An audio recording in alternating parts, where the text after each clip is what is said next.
بسم اللہ الرحمن الرحیم۔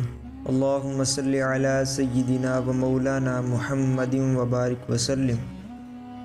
نبی کریم صلی اللہ علیہ وآلہ وسلم کے پاس ایک شخص کو لایا گیا جسے بچھو نے کاٹ لیا تھا۔ آپ صلی اللہ علیہ وآلہ وسلم نے فرمایا، اگر یہ ان کلمات کو پڑھ لیتا تو اسے بچھو نقصان نہیں پہنچاتا۔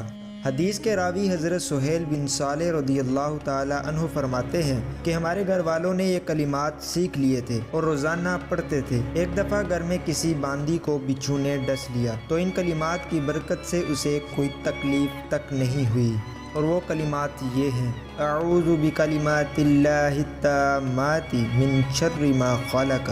میں اللہ تعالیٰ کے تمام کلمات کی پناہ میں آتا ہوں، اس کی پیدا کردہ تمام چیزوں کے شر سے۔ ان کلمات کے پڑھنے والے کو کوئی موذی چیز نہیں کاٹے گی۔ اگر کسی جگہ اتر کر مذکورہ کلمات پڑھ لیے جائیں تو وہاں سے کوچ کرنے تک کوئی نقصان نہیں پہنچائے گا۔ اللہ تعالیٰ ہمیں اپنے حفظ و امان میں رکھے، آمین۔